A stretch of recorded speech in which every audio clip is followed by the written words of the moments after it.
Good evening, it's meteorologist Michael Fecka. Welcome back to the 9 p.m. all-weather, all-streaming show. We do here every night during the workdays and on weekends. We stream it out to all of our streaming platforms as well as to Facebook and YouTube. So if you're joining us from either place, please feel free to leave us a question or a comment. Hopefully I'll be able to answer it as I go through the forecast, but if not, I'll go through at the very end and see if I can answer anything individually for you. But let's get started here with a look at our headlines, and we're still tracking out that cold front moving through the tri-state. That's kicked up some cloud cover and a couple of very light spotty showers. Those will remain possible here through the through the first part of our night, and then generally drying out as we get into the overnight hours and into early tomorrow morning.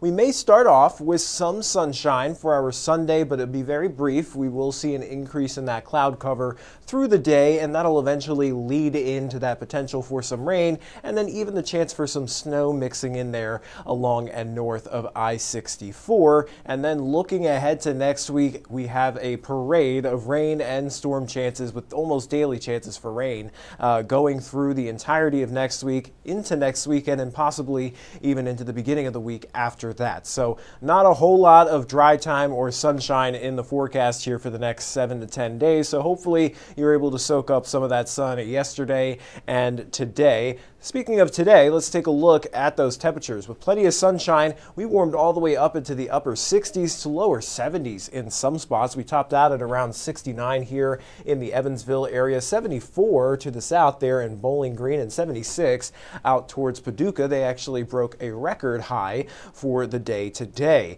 And looking at how that departs from normal, we're running around 18 degrees above average for this time of year. However, that cold front coming in, that is going to bring us back down to reality. Not quite yet though. Temperatures are still fairly mild, into the upper 50s to lower 60s across the tri-state, mostly just looking at cloudy skies, and we are still tracking out some of that very, very light spotty shower activity across the area, but we've actually had some drier air closer to the surface eating up most of that rain, so we haven't really seen much of that make it to the ground in many locations, but we'll still hold on to that potential for a few light sprinkles overnight tonight. Tracking this out here on the future radar, as I mentioned, will start to dry out mainly overnight into very early Sunday morning, and then we may even wake up to some sun out there, but we are still expecting an increase in cloud cover. But that front will bring our temperatures back down into the mid to upper 30s for our overnight low. So it is going to feel chillier as you walk out the door early tomorrow morning, but we will still warm back up into the upper 40s to around 50 degrees. Winds will be out of the north-northeast with gusts up to 15 miles per hour possible, and that increase in cloud cover will eventually give way to that chance for rain moving in Sunday night, and even that potential for a little bit of a mix there along and north of I-64. So let's track everything out here on the future radar. Starting it out Sunday, again, maybe seeing some sun out there, but mostly cloudy skies prevail through the afternoon, and then that rain begins to push in here from the west, generally around 9 o'clock, and this model does want to keep a lot of that wintry precip to the north of the tri-state. However, some models still bring that mix potential still down into I-64 and to the north of there, so I don't want to completely rule that out, but even if we do still see a little bit of that mix, we're not looking at much of an impact. Temperatures, preceding this event are well above freezing. Obviously, we topped out at nearly 70 degrees today. We'll warm up into the upper 40s to around 50 degrees tomorrow. So roads should be fine, but I wouldn't be surprised if there ended up being maybe a slushy coating on some grassy or elevated surfaces, and this model doesn't really print out much of a accumulation at all, but it's still a potential there. So be cautious of that. I don't really think it's going to be much of a problem. You may have to swipe it off your car for folks north of I-64, but most of us will be dealing with just plain old rain. But most importantly is this little system here moving in Sunday night is going to kind of kickstart this marathon of rain chances here through the next 7 to 10 days, and we even have the potential for some more thunderstorms as we get towards the end of the work week, especially as temperatures start to warm back up towards that 70-degree mark. So let's show you here on the longer range models what we're talking about. That system pushes out to our east for Monday, and then that frontal boundary will dip to our south by Monday afternoon. So Monday afternoon looks fairly dry, but it will lift northward once again as a warm front overnight into early Tuesday morning. So we'll see another round of some showers by then, but then it does look like a lot of the models keep us dry during the afternoon on Tuesday and then into Wednesday morning before we see another round of showers moving in there for Wednesday evening into the overnight hours. And they'll continue there throughout the day on Thursday and then again on Friday. We kind of hang in the balance of these frontal boundaries, and each wave of rain is kind of timed with how those fronts move over the tri-state. So timing of each wave of rain will kind of be dependent on how those frontal boundaries interact with one another. But either way, we have that potential for rainfall at some point each and every day once we get through next week, but it will not be raining every second of every day next week. But regardless, we are still looking at a healthy dose of rainfall here. A lot of the tri-state picking up anywhere between 2 to maybe even 4 inches of rain, with the highest amounts expected across portions of southern Illinois and into southern Indiana there. Lesser amounts as you head 2 hours south and east across portions of western Kentucky, but still picking up 1 to 3 inches depending on where you are. Again, the farther south you are, the less rain likely. But,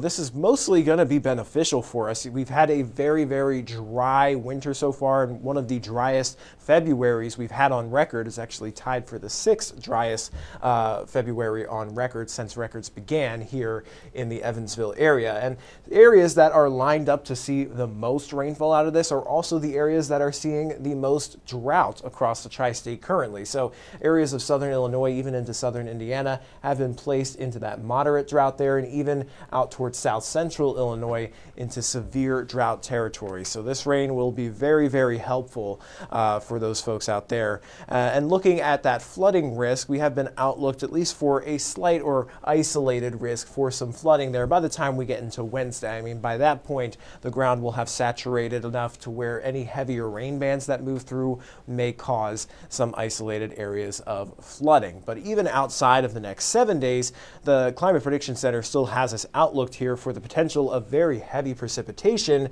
Sunday, March 8th through Tuesday, March 10th. So here's what that looks like on the longer range European models. It's all a part of these frontal boundaries that continue to slide through here, and the areas that you see those yellows and oranges pop up is where you're seeing those heavier amounts of rainfall, and it looks like it even continues there into Monday and Tuesday of next week. So not a whole lot of relief in sight for folks looking for sunshine or dry time. So that's why I was really emphasizing taking advantage of that sunshine there Friday and this afternoon, because there's really not a whole lot of it once we get into next week. But let me take a look at some of the questions here. Let's see. Cheyenne says good evening. Same thing from Suzanne. Laura's watching from Dawson Springs. Thanks for tuning in. William is giving us a nice rainfall report. Had a trace down by Howell Yard. And Laura's also saying she enjoyed the weather today. Yes, hopefully you were able to get outside and do something with that sunshine out there, whether it was just sitting on the porch or opening the windows. It felt beautiful. Darlene says, a beautiful day. I'll take the rain. We need it. And then it says, Sabrina's granddaughter's her 5th birthday is tomorrow. Well, happy birthday to your granddaughters. And Karen is watching from Morganfield, Kentucky. Thank you for tuning in. But that is all the questions and comments that I'm seeing so far. So I am going to hop off the live stream here, and I'll send you guys over to 14 News at 10 for all the latest news and weather headlines. Again, everybody, stay safe, have a great rest of your night, and I'll see you all again tomorrow.